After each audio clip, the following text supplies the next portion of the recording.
तो आम जानी आमर ए लाइनटा हूँ बस्ट पॉइंट लाइन आसला। बस्ट पॉइंट जी थी तादे हाफ इंच ऐड कर कहीं आमर ये शोल्डर पाखे हाफ इंच सिलाई मार्जिन रोचे तो से आम 10.5 इंच मार्क कले।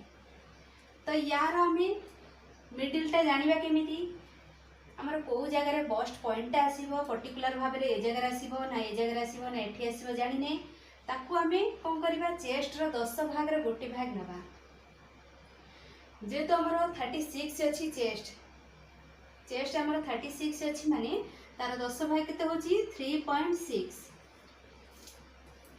ए जो आमर हुक एपटी जो आम मार्जिन छाड़ी हाफ इंच ताकू छाड़ी सब मापिब 3.6 माने